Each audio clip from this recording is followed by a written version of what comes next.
We are at the Curtain Hotel in Shoreditch. Fantastic place, got private members part attached to it.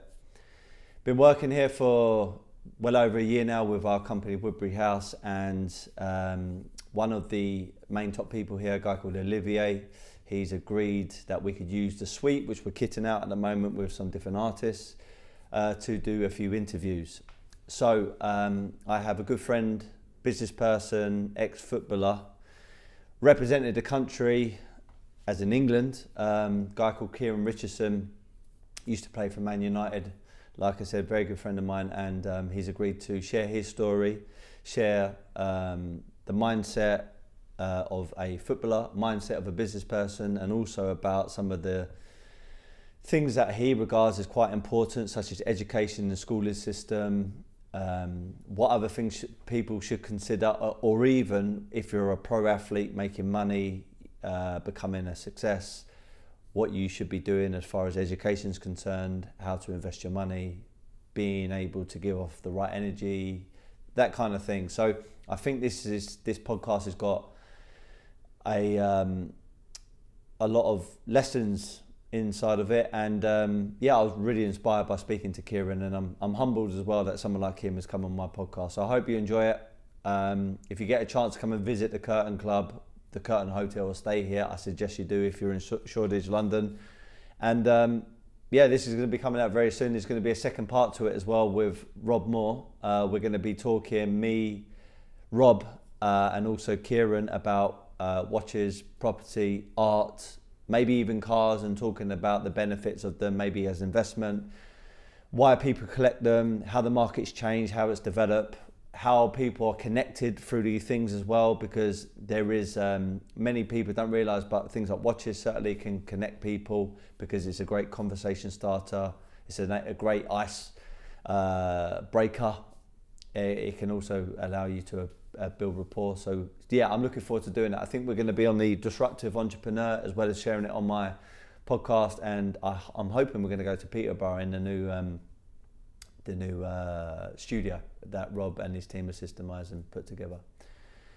Right, remember, be happy, never content. My name is Stephen Sulley. Thank you for tuning to the Stephen Sulley Study. So we're here at the Curtain Hotel over in Shoreditch in London. I've got Kieran Richardson here, good friend of mine. Thank you, brother, for coming on my podcast. Nice one. No problem. Stephen Sulley Study, what that means is it's my ongoing study, my ongoing journey, looking at people, organisations, even big companies or institutes, about their sort of road to success and how they evolve and how they learn education. What I'm trying to get out of this is make sure that an audience, maybe a younger audience, are getting like a bit of inspiration, education to different people, and so it can help them, and they can obviously get some wisdom and avoid certain mistakes that people can fall into and stuff. I know you as a friend, so when I talk to you like talking about football and stuff, it sometimes doesn't even register with me because I know you're slightly different. But I wanted to talk to you about how you got into football, Yes. how you progressed, and then also the different transitions. As I was saying before we recorded, do boxing, business, and now I've got a new hat, which is I'm a father, and I know you're also a father as well. Yeah. So how you can manage, balance, and do that kind of stuff. So for the people that, let's say, want to know your story, what's your background? Okay, my background is I'm from South East London, New Cross originally. I'm from Tulsa, so not too far away. Not too far. I was in New Cross till about age 7. I moved to Blackheath, Kidbrooke to be precise. And I love football at school, in primary school. I love football. I didn't take it too seriously. I knew I was all right. I didn't really start playing football till I moved to Blackheath, and I started going to like a local boys centre for me. You go there and play football, boxing after school. And when you said Kidbrooke, are you talking about near the ferry estate? Yeah, ferry estate. Yeah. So I used to go there, hang around. I boxed a guy out of there. Did you? Yeah. Was he tough? Yeah. One of the toughest people you ever come across. Yeah. What's his name? I boxed it. It was years ago in the amateur league. Okay. Tall, massive guy, and mate, he was tough as nails. But Ferrer's gone now. It's no more there. I know it's all been knocked down. It's a beautiful estate. Lovely. But I remember before I got in the ring, and I don't know how we just got onto this, but as I was getting in there, someone went in from the Ferrer estate, and straight away I was like, "Oh man, I'm in for a tough night." Yeah, to be fair, the Ferrer had that sort of like stigma of like, don't go in there. It's just like you'll get robbed or something like that. And it was like a maze, right? Yeah, it's like concrete jungle, mate. It's crazy. Did the architect? Did I hear a rumor that he killed himself on there? I don't know. Yeah, like hung himself. But anyway, we're digressing. Yeah, we're going off subject. Yeah. Anyway, so when I moved to Blackheath, I went to a boys' club called Sammy Montague. I know it. Do you know it? That's where the guy was from. The Sammy Montague boxing club. So they have a boxing club there. Yeah. So I used to go there every day after school, just playing football, just with my mates. Didn't take it too serious. Joined the Sunday League team, but when I joined the Sunday League team, I played a year above myself. So what age was you? I was 8 years old. I was meant to play under 8s, but I was playing under 9s, only because my best friend was that age. And I played in his team. My dad was the manager. Right. So when I was playing his team, I didn't stand out, nothing. I was on the bench a lot. I wouldn't say I was the best player. And then I remember one summer. I know in the summer you have like 5-a-side tournaments. Sammy Montague, they had like a tournament in the summer, and there was a tournament going on, and it was my original age, what I was supposed to be playing at, but I never played at that age. I was always above, and no one knew that I was the actual age. And I remember they had a man short, the team, and they said, "Oh, how old are you?" They're like to me. I was like, "This is my date of birth." And they was like, "Oh, you can play in this. You can play." Like I was like, "Yeah, I can play." I was like, "Yeah, play." So I played in it, and I got like best player in the tournament. And everyone's like, "Oh, wow!" Like, because everyone associated me to be in the older team, where I didn't stand out. When I played in my own age, then I probably standed out, played well. So that tournament was like a decisive moment for me. So that following season, played for that my own age, got scouted Wimbledon originally. I was at Wimbledon for like a year. Even when I went to Wimbledon, I didn't take it too seriously. I'd go to train at Wimbledon and play in goal. I wasn't even like, it wasn't in my head really to be professional. Right. When I was about age 10, that's when I realised I was special in that sense. I had the talent for it. I'd always work with my dad, do extra work. My dad was a massive thing for me. We'd go and do extras and things like that, work on free kicks, shooting from long distance. And obviously when I left Wimbledon, I went to West Ham. I was from West Ham from my age 10 to 13, 14. Just progressing, doing well, winning things. And at age 14, my contract came to an end. I was looking around. I knew Man United was sniffing around. There was a scout called Malcolm Fidgen. Right. Same scout that scouted David Beckham, took him to Manchester. Rest was history. And he was like saying, "Oh yeah, maybe I want you to come to Manchester. We like the look of you." Obviously, I was at West Ham at the time, and I'm a London boy. Yeah, I knew Man United was a massive club. And, I thought, you know what, I'll have a little look. Yeah. West Ham was like, "Nah, don't go, stay here." And I think Harry Redknapp was the manager at the time. They wanted me to stay, sign more contract, but nah. I went to Manchester. I did a trial, like a trial thing. I remember the first trial, I didn't do well. It didn't do too well. Like if I was a Man United scout watching me in that first game, I would have thought he's all right, but nothing. I didn't stand out. Maybe I was nervous or whatever. Yeah, the spark maybe wasn't quite there. Yeah, and it wasn't till the second time. I went back a second time. I think then it just, I was probably like excelled, and then they took me to Germany, like a little trip, and then I done well, and they signed me. But for me to sign for Manchester, you have to live in the area. Mm-hmm. So there's like anyone who, if you want to sign for Man United, you have to live in the catchment area. Mm-hmm. Like if anyone was signing like West Ham, you got to live in the area, like an hour drive. I think it is. So if I wanted almost like if you're going to school. Yeah, like school. Yeah. So if I wanted to sign for Man United, I had to leave home at 14. My mum didn't want me to go. God, that must be so tough because you got such a great opportunity, but then you got the love and bond with the family. Yeah, exactly that. My mum didn't want me to go. My dad was like, yeah, he wanted me to do what I wanted to do.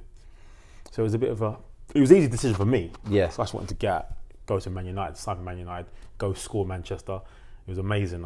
Passion. The school was amazing. I remember even before I went to Manchester, in school in London, I wasn't even doing well in school. I wasn't getting the grades. They were like saying to me, "Oh, you're only going to sit 5 GCSEs." School, sometimes they want to keep the average down when things go. Yeah. People who are not so academic, they try and make you take like 3 GCSEs. So when I went to Manchester in year 10, in school terms, the school was unbelievable. Ashton Mersey School, great headmaster, loved it. I was thriving. Football was great. Did my GCSEs in year 11, got 10 A to C's. So it just shows you how. Jesus. It just shows you with a bit of like the correct teachers who believe in you, you can do it. And people who didn't believe me in London, in London schools, they were like suppressing me. Yeah. So I'll definitely say sometimes if things ain't going too well in a certain school, doesn't mean it ain't gonna happen in another school. Definitely for my case. So when I lived in Manchester, I lived in Diggs. Diggs is like a place where a family will look after you. Right. Lived with a family, training twice a week, because obviously you're not full time these times. You're still young. You have a game on Saturday, or was it Sunday then? I can't remember. So I was, for the next 2 years, went to school there, played Man United, the under 17s, 18s. Then you progress, reserves, and then I made my debut when I made it quite early, to be fair. I think I made it officially when I was 17, but I think I made it when I was 16, my debut. Right. In a pre-season friendly, we was playing against, my very first game was Boca Juniors at Old Trafford, in front of 60,000 people in a pre-season friendly. I came on, unbelievable. I went down the wing, doing a few things, couldn't believe it. I'd finally, after all that preparation, my whole life thinking about making it as a footballer, then finally, you're there on the pitch. Yeah. I'll never forget, I was warming up on the sideline, me and Wes Brown, and I was like, mate, just so many people, it's just crazy. Just looking down there. Yeah, and I was like... Was it intimidating? No, you know what, yeah, listen, it's very intimidating. At first, you kind of like, you don't want to get picked, you don't want to go on, you're that scared, like, nah, yeah. don't put me on. I'm not ready, another day. Yeah. Just do it another time. It's like jumping out of an aeroplane. Yeah. You really want to do it. Yeah. But the moment that door opens, it's like, I'm actually hitting my reality now. I remember warming up and I was with Wes and I was like, just nervous. And then Alex Ferguson was like, did a sign, come on, you're coming on, like that. So just run down the touchline, said a little word to me, go on. And once you're on there, you don't even think about it, just second nature. Got the ball, started running at someone straight away. And then the crowd's all high. It gets you, it's done, it's finished. Adrenaline. It's adrenaline. But I would say that little, even though I was nervous, but that will stay with you for a little while. It doesn't leave you straight away. Yeah. You're still nervous going, like, playing in the first team. Healthy. Yeah, it is very healthy being nervous. I always say it to people. Yeah. It keeps you on the edge. Yeah. Even boxers and things that I'm sure they're nervous when they get in the ring. Just, you know what I mean? Of course. So I was at Manchester probably from age 14, 15. I left there when I was 22, 23. Mm-hmm. I had such great times there. So was it 2002 to 2007? Yeah. Yeah? 5 years you were there? Yeah, I was there 5 years. Manchester, great city. Oh, beautiful. One of the best. Yeah, definitely. Funny enough, not this weekend, but the next weekend, going Man City for the Man City and Chelsea game. And I haven't been there in a very long time, but I'm very looking forward to going out in Manchester. Yeah, I love Manchester. I've still got a house there. Yeah. So, but no, Manchester was great times for me as a person. Yeah. Great memories. Obviously playing with the best players in the world, I even got onto that, like playing with there's so many stories I could elaborate on. So many bolt-on stories to this, but one of the main ones I wanted to ask you about, and I was going to ask this later, but now we're at this point. I've read his book, and I've also got his on Audible. Yes. I can't remember which one it is now, but the book is called Leading by Sir Alex Ferguson. Yes. But also I've got some other things on Audible. What the hell is it like to be like governed, looked after, mentored by this man? I mean, he's this guy. It doesn't, like, if you look over the years, and you're going to say it better than I can, but he's had so many different players from all different backgrounds, so many different styles from Cantona, David Beckham, yourself, Rio's, all these great people. But it doesn't matter which person came into the team, he got the very, very best out of that squad. Yes. So how important is it, do you think? Well, I was going to ask a couple of things, but number one, what's it like working under someone like him? It's unbelievable. It's daunting sometimes. You've got so much respect for the man that you literally, like, you look at him, you talk to him like he's your dad. You know how you talk to your dad, you've got respect for your dad and you don't want to talk out of line. He has that type of authority over you. 50% fear, 50% absolute respect. For sure, because you don't, as a player, when you're playing for him, you don't want to upset him. So you're gonna go out there and bust your balls for him. And as he said, he's got the best man management skills ever, more than any other manager I've had in my life. He knows how to manage people. I think being a manager, that's probably the hardest thing to do. How to handle certain people, certain situations, how to get the best out of people. Sir Alex Ferguson didn't even coach. Just standing there on the sidelines and just used to watch us play. You'd have other people do that. Steve McLaren, Carlos Queiroz. These are top coaches, but then it doesn't mean that just because you're a top coach doesn't mean you're going to be a top manager. And Sir Alex Ferguson was the manager, but he'd watch training and not even say much, and then he would see things and stop and say this and that. But he just knew how to speak to his players. He knew the best team to pick at that specific time. And as a youngster coming through, he's great. Right, ran a changing room, ran a training ground. He knows every single person in that building. Yeah. Either be a cleaner, kitchen staff, a young kid who's 8 years old who plays for under 8s over the other side of the building. He will know all these young kids. He goes out his way to speak to everyone, make them feel welcome. So in that sense, that's how you get the respect from him initially, because when you move up as a young kid, like me when I was 14, 15, you get to meet him straight away. Your family meet him. He tries to find out things about you. Builds a rapport with you, basically.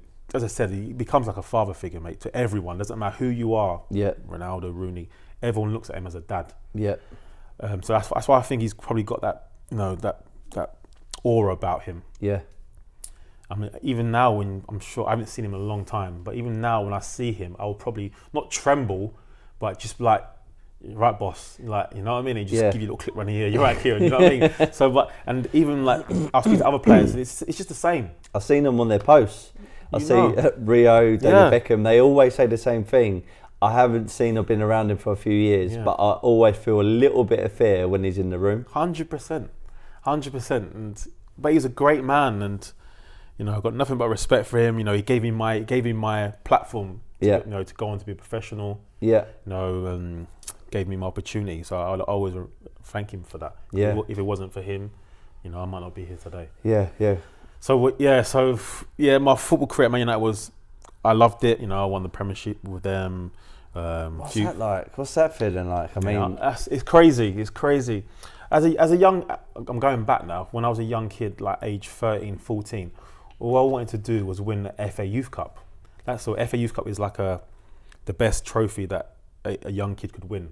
It's under 18s, I think it is, and you're the best team in the country. I was brought up on that. Just in my head, I used to visualize winning that trophy, FA Youth Cup. I used to go when I was like 10, 11. I used to go and watch Rio play at West Ham in the FA Youth Cup, and I used to think, I want to win that one day. And then when Man United, we got to the final and we won it, and that was like a massive thing for me that I'd accomplished it, because as a kid I always visualized picking that trophy up.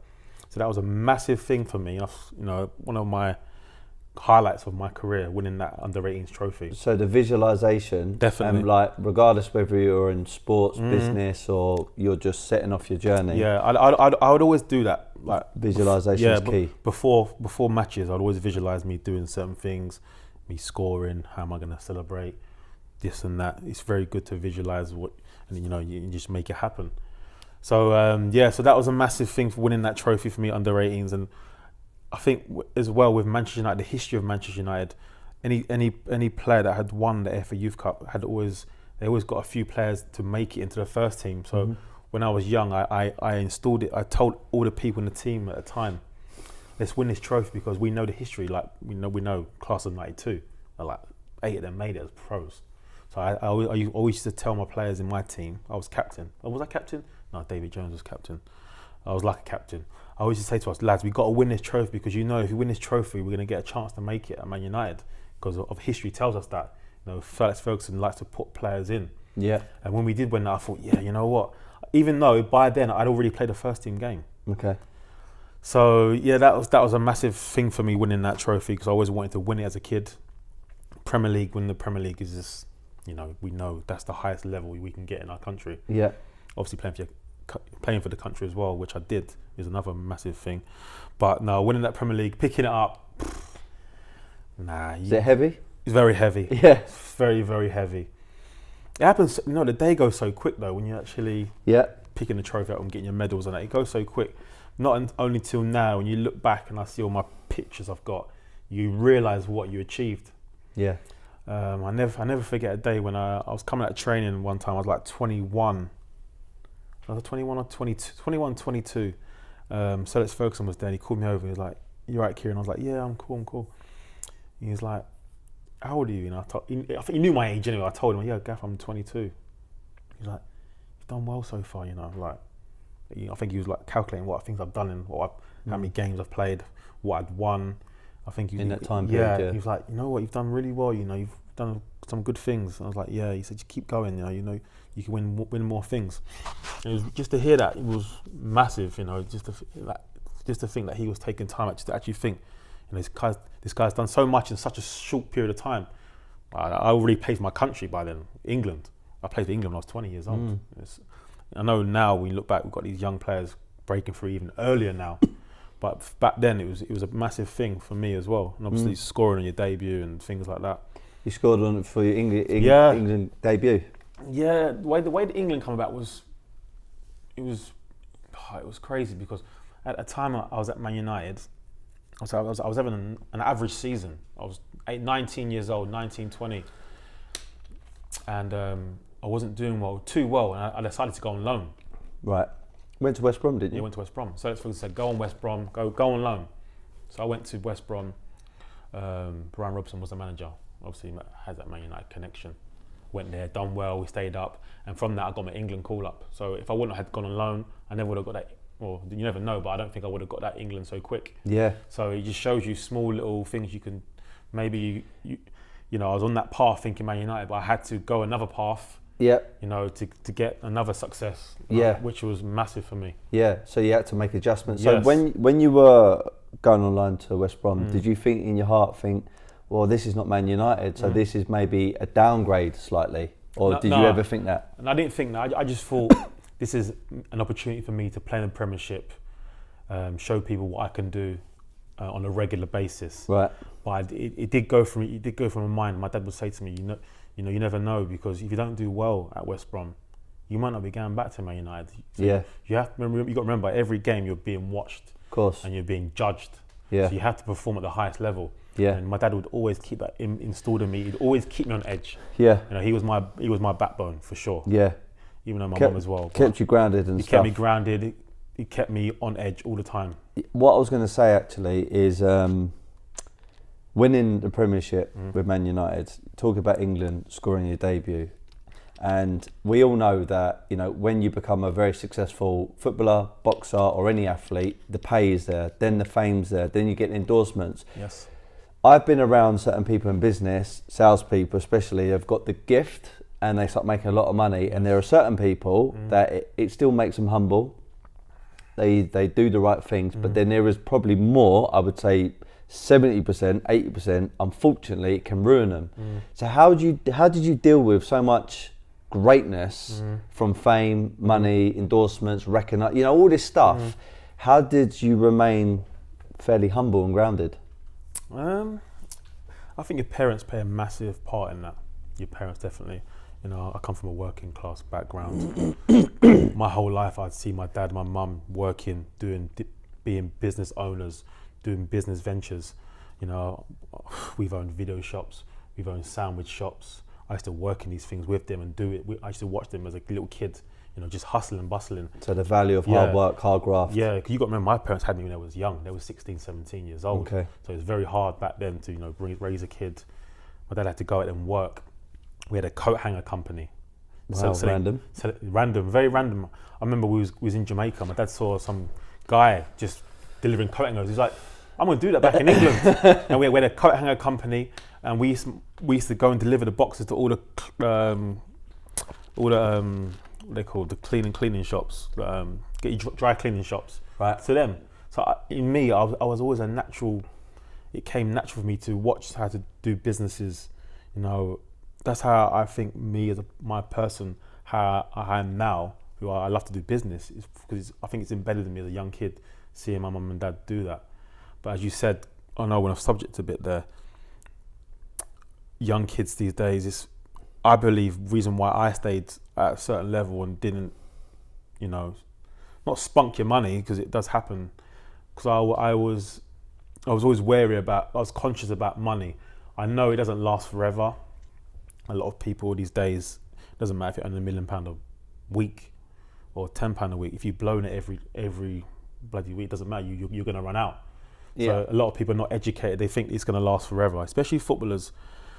You know, I think they feel that it will last forever, and you know, sometimes it'll come to a point where you realise it's not going to last forever. You might be 30, 35, and you look back and think, wow, where's all that money gone? Yeah. I've spunked it all. I've gambling and cars, women, whatever. It's hard. It's very hard. Every person's different, you know, because everyone comes from a different background. But for me personally, I always feel that I was always thinking ahead of what I would do when I was finished.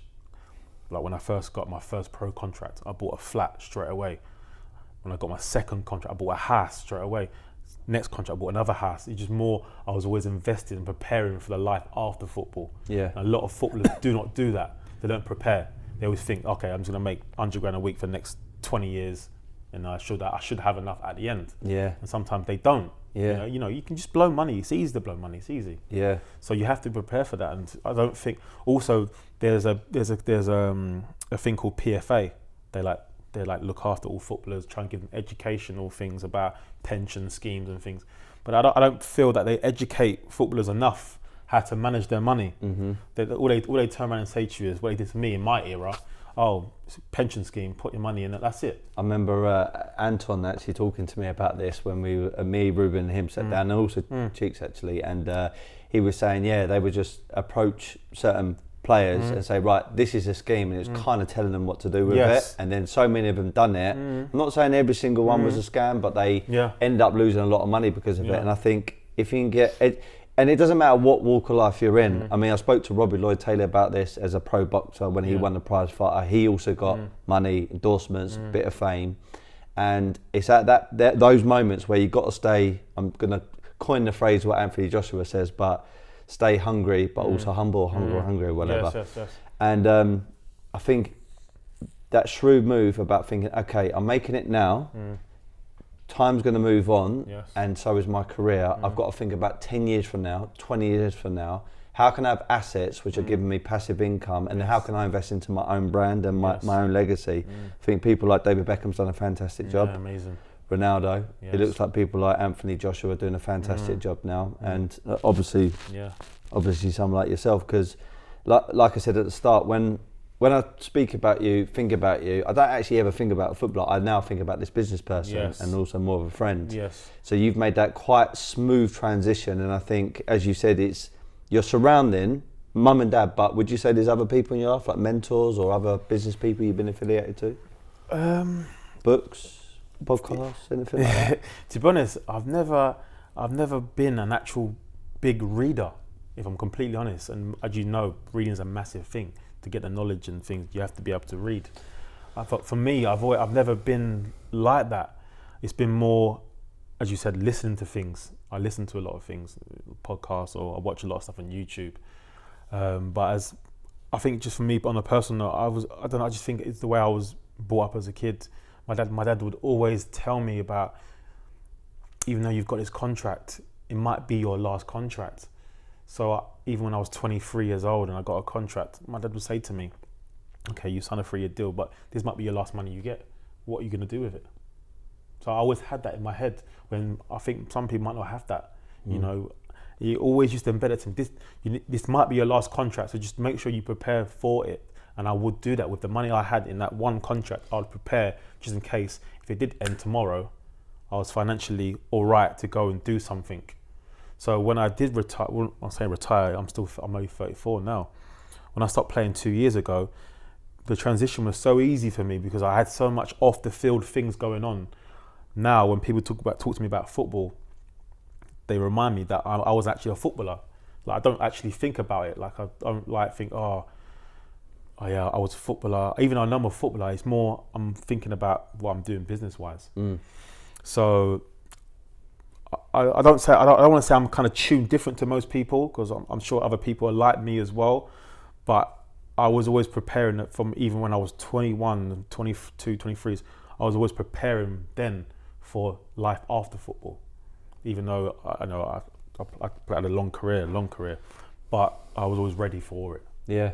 So I don't think people are ready for it But as I said, going back to PFA and things like, people are not educated well. There's no, when I was a player, PFA, no one would say about investing in certain things, property and this and that. The difference between an asset and a liability. Yes, no one would do that. All they would say is, oh, do your pension scheme. Yeah. And I'd always say, even though I've got a pension with them, I'd put minimal in there and put all my money in property. Yeah. That was my mentality as a kid. Yeah. Nah, I'm not doing that because I'm just property. Yeah. And that's how I did it. So even now, when I think I get my pension out at 35, I don't even know what it is. I couldn't even tell you. Yeah. If I'm honest. Like, it's weird because when I first started sales, I said this earlier, it was always about goals, which is great. It's always about refining your sales skills, being an effective communicator, which I think is so important in anything you do in life, whether you're trying to be a father, mother, a sports person, business, whatever it may be. But then I think they were always telling me, like, yeah, go and treat yourself, buy a nice watch or go and buy a car. And for me, when I first got into what I declared as someone successful, if they had a Ferrari, for example, or a Lamborghini, my first thing is I got to get one of these cars. And I got, fortunately enough, I've had a Ferrari, Lamborghini and really nice cars. But then you realise after you got them, it's like, well, is this it? Is this what a success is all about? And I felt that I didn't get the invest into an asset which is going to pay you passive income, invest into your own brand, invest into more education, because I was also kind of under the illusion that as soon as you leave school, your education's done. That's far from it. Life is a continue amount of education in different fields forever until the day you die. Yep, you learn every so day. I think young boxers, I'm very passionate about the young boxers because obviously I've been boxing myself, footballers or anyone who's, fortunate enough to get into these fruitful situations, they've got to be educated about the next 5, 10, 15, 20 years from now outside of your craft. I want to just go back to one thing you said earlier. Last night I went to Holborn to WeWork Space, and it was for a podcast. Their third series called Secret Leaders. Very good one to listen to. Two guys interview very, very successful people. They've interviewed people who started Just Eat, multi-billion-dollar pound company, Shazam, all these massive companies. And anyway, they've interviewed a lady called Jo Malone and another lady called Justine Roberts, I think. She started Mumsnet. And they were last night doing a talk, Q&A and a presentation about their journey. Two females, wicked, absolutely like amazing people. And Jo Malone said something which I remember. She said, the reason why I wanted to go down this route is because I realised I had something different to most people, which was my sense of smell was heightened more than anybody else. She worked out that all these people, on average, she had like a 10 or 20% increased heightened sense to her smell. So she knew it was that was the path she wanted to go down, and she made this massive brand, and it's turned into a multi-million pound company, and she sold it, I think. Here's my point. She found out earlier on what she wanted to go into because she had this like spark or niche with her nose.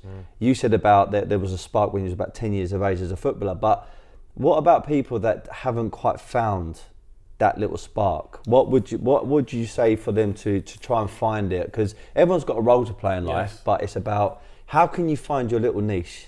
You know what? For me, from business wise and football, I always went for what I enjoyed. Okay. You know, so I love football. I love watches. You know, so that's always the angle I went. I'm passionate about. I do things that I'm passionate about. I know it's easy to say, oh, I want to sell watches for a living because I love watches. Not everyone can do that. But I always found that I'd only want to do things that I would like to just know. I enjoy doing every day. I enjoy waking up in the morning and going to do what I do business-wise. You got to be. I think to get the best out of you as a person, don't do something that you don't want to do. Yeah. You know, if you want to be a lawyer, fair enough, you want to be a lawyer, but don't be a lawyer just because the world tells you a lawyer gets good money and your parents tell you to do it. Just do something that you're passionate about, you know, and you enjoy. You got to enjoy your work. If you don't enjoy your work, then you'll never see the best things. Yeah. You know? So that's always been my philosophy. For me, I have to enjoy what I'm doing, otherwise I just won't do it. Yeah. I went through a very similar thing when I left school. I didn't actually get as many good GCSEs as you, and I was always getting not as aggressive as probably I make out, but back in the day I used to have like the head of the year say, well, you know, you're messing around always in school, you're not going to amount to nothing. Then there was assemblies where they were publicly saying, if you don't get these good GCSEs, if you don't go to sixth form, if you don't go on to A levels, you're probably never going to make anything. And it was this, I think it's so wrong how teachers are allowed to say that. It's bad conditioning. Definitely. So I went into being a plumber. Didn't want to do that, but I just done it to please my mum and dad. Yeah. Then I went into a barrister's clerk and I didn't know what the hell I wanted to do. I hated that as well. And then I found sales. And what I'm trying to get at is sometimes you need to look around. Some people it's quite clear, it's quite evident that they've got a heightened smell. They can play football, they can punch really hard, or they're fast and they could be a boxer. But I think sometimes you need to search around and look for certain things. For sure, trial and error. You know, you got to go in different. You got to see what you like. As you said, some people don't really know what they want. So it's good to do certain things. Be a plumber. Okay, I didn't like that. Let's try something else. And you'll actually find something that you do like in the end. Yeah. And you go on with that. As you said about teachers, you're right. You're completely right.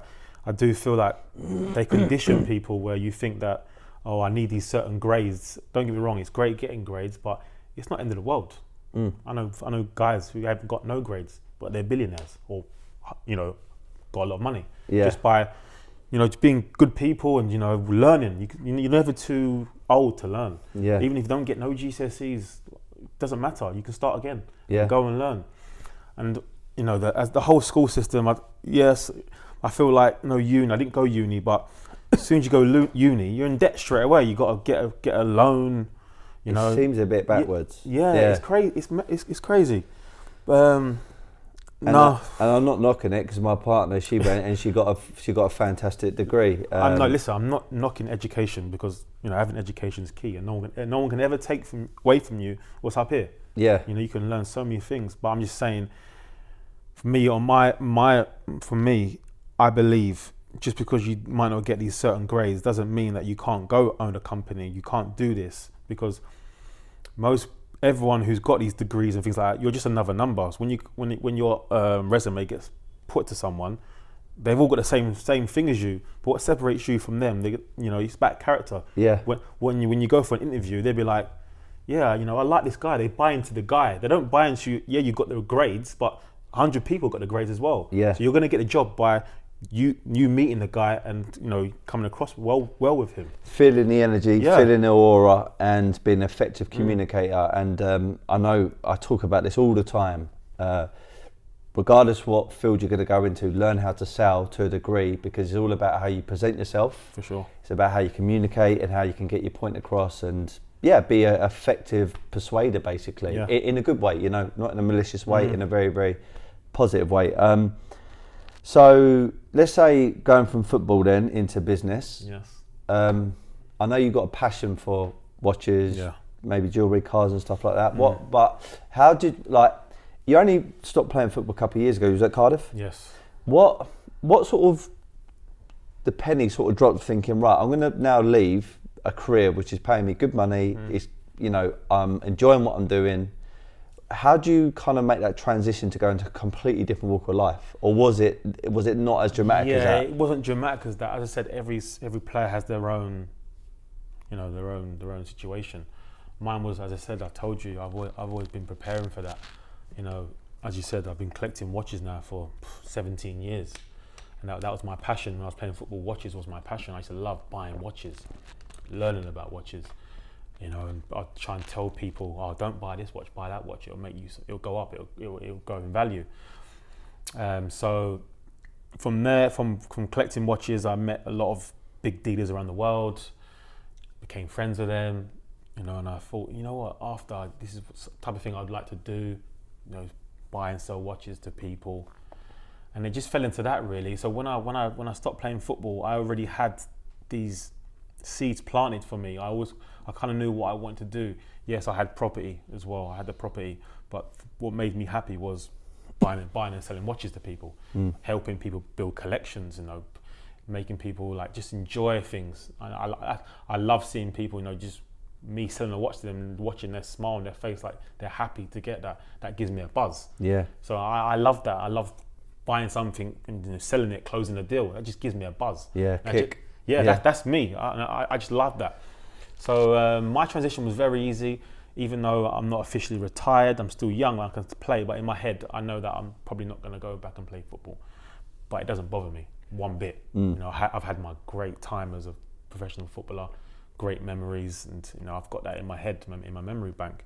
But I'm looking forward to the next step of my life. Yeah. Where am I going to go? Am I going to be the biggest watch dealer in the world? You know, I'm looking forward to it, and I can't wait. And I wake up in the morning, I'm straight out the door, and can't wait to get up and just go around and do things. And you know, it's a great time at the moment. But as I said, I don't really, until someone talks to me about football of my past, then I don't really think about it. I'm thinking ahead. Yeah, it's weird because I listened to Joe Rogan's podcast with Mike Tyson on there recently. If you listen to it, really good. Yeah. I mean, that guy is so interesting. I'm talking about Mike Tyson, as we well know. Probably our favourite boxer, right? Yeah, for sure. But he says they're literally two different characters. Who he is now to who he was back then are completely different. And he says that he doesn't even really think about the past, but when he does, he's like, I can't believe I'm fucking that guy, man. You know, he's just a crazy lunatic, but was such a character and such a good person for the sport. But going back to yourself, I mean, it must be quite a nice feeling thinking, right, you're only 34. Yeah. You could put a pair of boots on, maybe sharpen up a bit. Yeah, of course. And could you walk into a premiership club today? On natural ability, of course. That's not fitness wise. Who would you go to right now if you had an opportunity? Forget about money. What do you mean? What do you mean? Who would I want to go to? Who would I want to play for? Who do I think I can get into a team? So that's the both. Okay.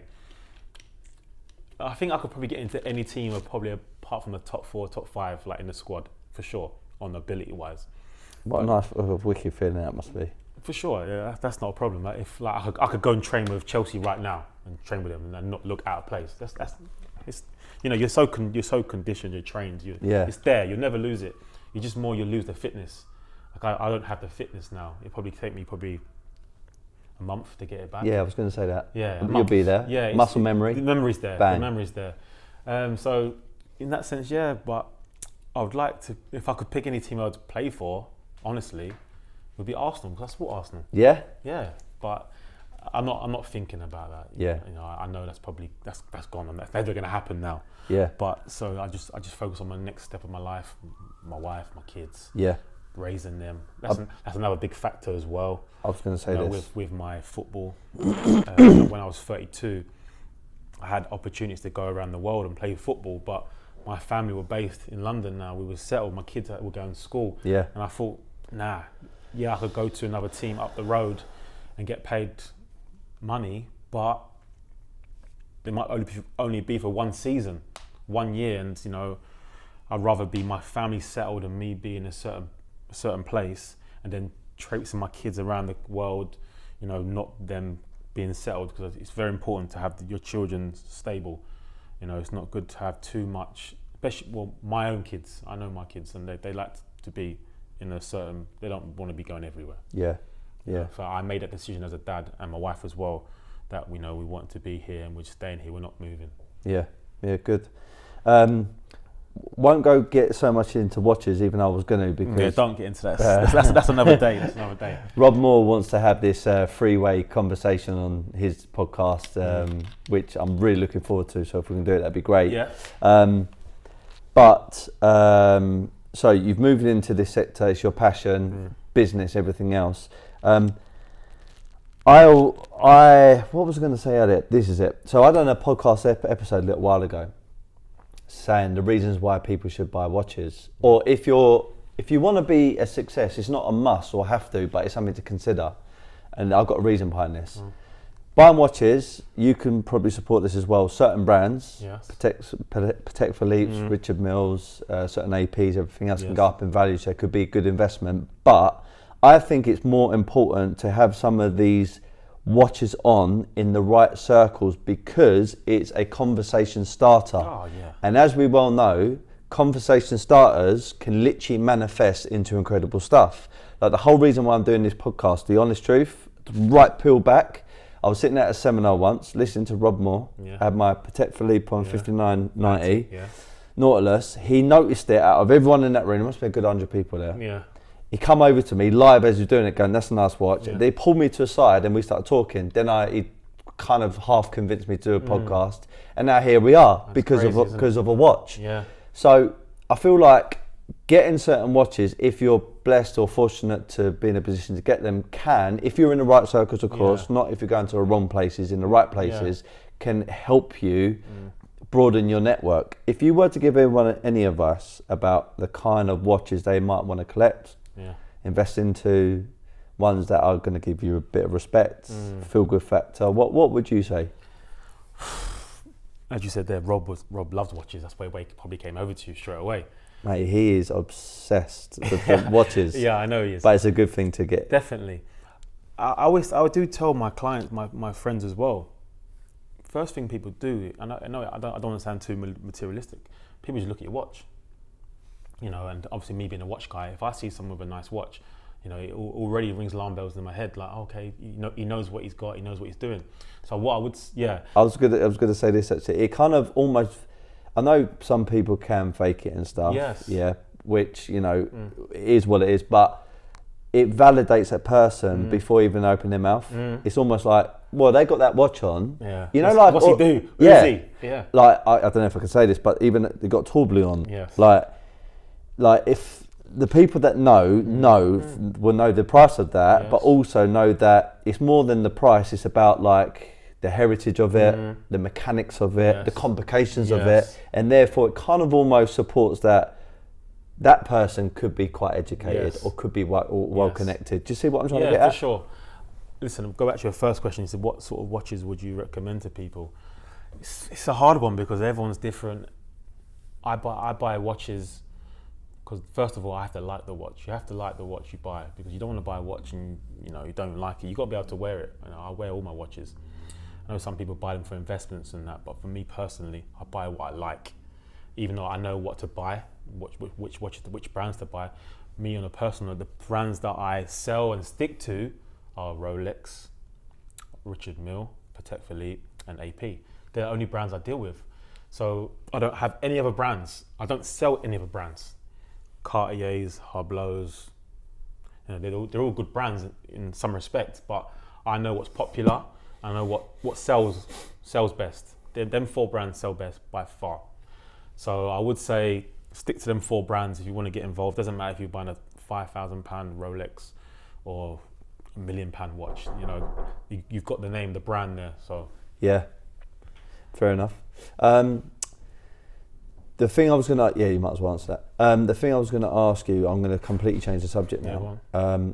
I've always been a big supporter of getting fit. Yeah. The saying is, you need to plan your work and work your plan. Now, if you're not fit, if you're not eating the right nutrition, if you're not resting right, you're not training right, cardio, weights and that kind of stuff, you can't possibly work your plan to the most effective way. Yeah, for sure. So how important do you think it is, even in today's, like you're a family man, you're a businessman, you were obviously a footballer. How important has fitness played even in recent years? Fitness is a massive thing for me. Obviously being a footballer, we're not soldiers, but we're set in a certain way where we're conditioned to train at certain times, and it's already programmed into me that I need exercise to. For me now, I can't imagine not doing some sort of activity. So even though right now I'm doing boxing, it gets me ready for my day. In the morning, I'll go straight away and do boxing early doors, and it prepares me right. It sets me up for the day mentally. Obviously, keeping healthy, keeping fit, it's great for the body, great for the mind. We know that, drinking a lot of water. But I would definitely recommend that to people, finding some sort of activity. Obviously I do boxing at the moment, but it just keeps me, I don't know, for me personally, I just love being active, and releasing some energy. Sometimes, if you're moping around and not keeping active, it can bring your levels down, and you're not concentrated. Yeah. And you must have challenges even with business today. Something may not go right. You might miss out on a deal. Something might wind you up. You might get frustrated, stressed out. For me, if I didn't have training, I would literally be going crazy. Yeah, of course. Yeah, definitely. It's definitely a stress reliever. Yeah. My dad, he swims quarter of a mile every morning, and he tells me that's the best time in the morning he does his thinking. Yeah. Before he starts, he's in that pool doing quarter of a mile lengths. And he gets his thinking going on, and sometimes I swim with him, and when you're in the water, you're just thinking about things, you're running through your head. So yeah, no, definitely I would say try and do some sort of activity. And so I've only got a couple more things to ask you, but on training, like when you was at your height of your career, Man United, playing for England, or even any of the other clubs, what is the kind of training like? Because I know a little bit, but I know what boxers do. Yes. But listen, what the premiership elite footballers do? If I'm completely honest, obviously the training's hard. You go in the morning. It's hard, but it's not that hard. Where compared to boxing and things like that, obviously they're completely different. But I found that when I was my fittest ever, I did my own training with myself, with my personal trainer. So I had my training with football, and I'd go do extra to get much sharper, much stronger, much fitter. If I would have stayed just in that football training, yes, I still have been elite athlete and fit, but to get to that next level, I think you need to put more in, because as footballers, we train 3 hours in the morning, actual real activity, an hour and a half, just playing football. So it's not that much, an hour and a half at the whole day. So I made a conscious decision when I was 24. I went through one season. I was injured for one season, and the following season I said to myself, I'm going to come back ready for that season and the fittest ever. And I did that. I got a personal trainer. I trained over the summer. I didn't go on holiday, nothing like that. And when I came back that following season, I had the best season of my life. That's incredible, yeah. But I had to make that decision. If I wouldn't have done that, I would have been going through the motions. Yeah, I would have been training normal, but you have to. So I think most footballers now, they do extra. You have to do extra. You got to stay on top of your game, because as any sport, you want to be the best. You need to give yourself the best edge. You got to think, okay, he's at home right now on the sofa, but I'm out running. I want it more than him. Yeah. You get what you put in. Yeah. I always had that type of mentality. Anyone I work with, especially salespeople, I always say that, what you do at work is obviously important, but it's more what you do outside of work. So obviously learning your field, training, making sure you're not going out and drinking and all that kind of crazy stuff and getting worn out. Because if you don't, you might sound all good now, but later on you're going to get found out, because your results in that month will tell the real story. And boxing's the same. You might look good on the pads. You might look good, doing a little bit of a spar. You might look good on the bag. But the moment it comes to fight night, you'll get found out in that ring. There's two stories when you just said about putting the extra work in.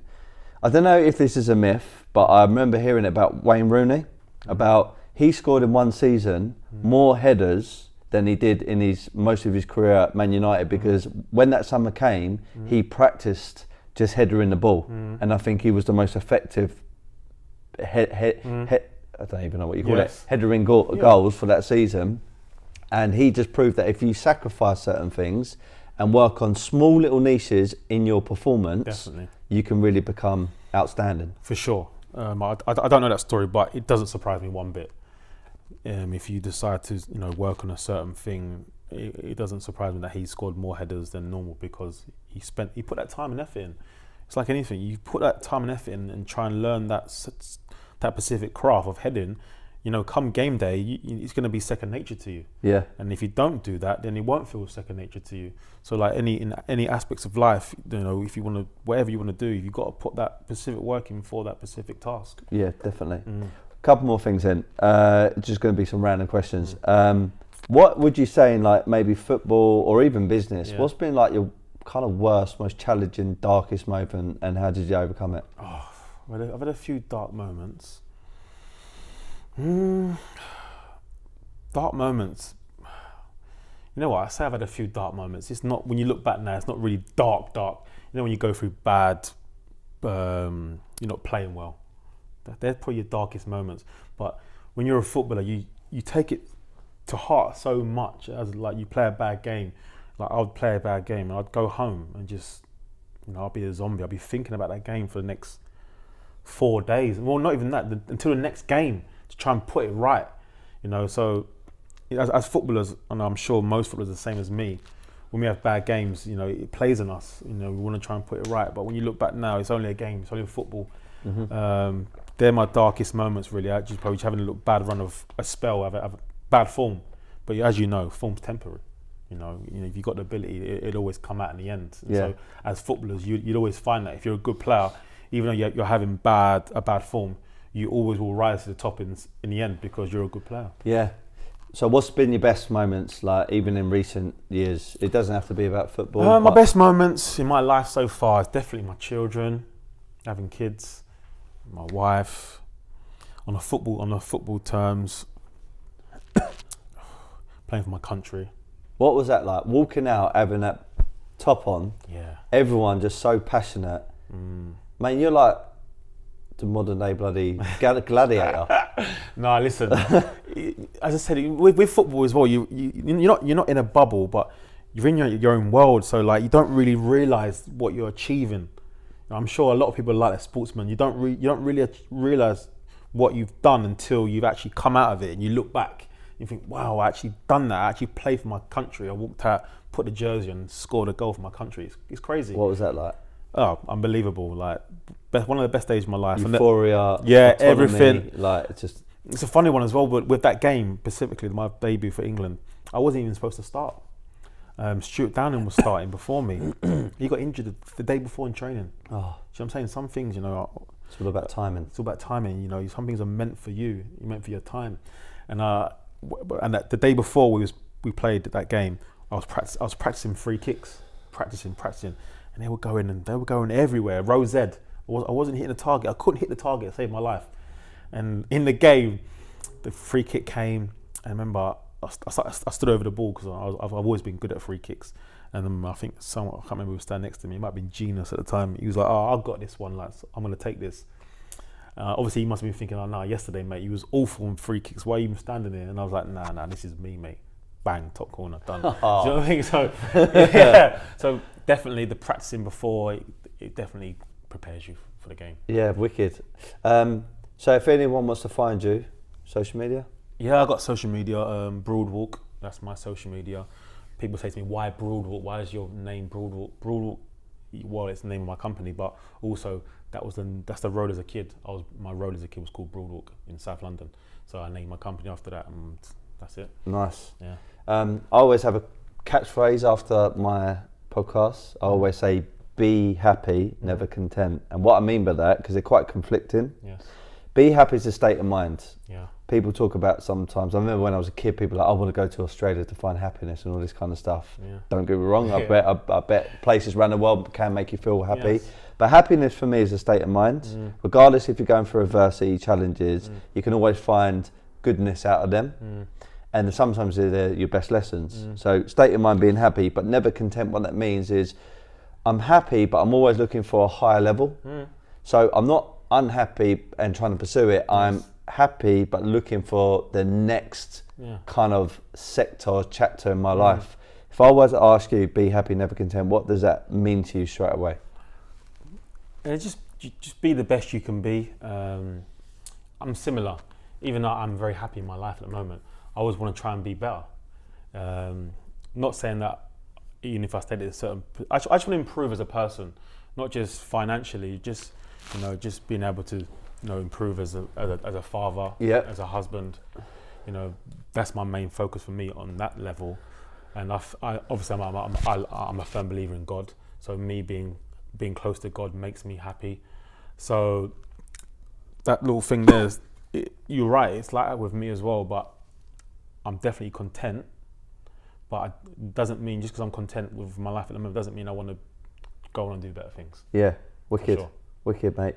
Well, look, hopefully we're going to get the second one with Rob. Yeah, for sure. On Disruptive Entrepreneur, talk about property, probably cars, watches, art as well. We love cars, we love art, we love watches. Yeah. Yeah, so I'm happy to do that. Wicked. Okay, thank you very much, brother. No problem. Nice one. Cheers. And that's a wrap.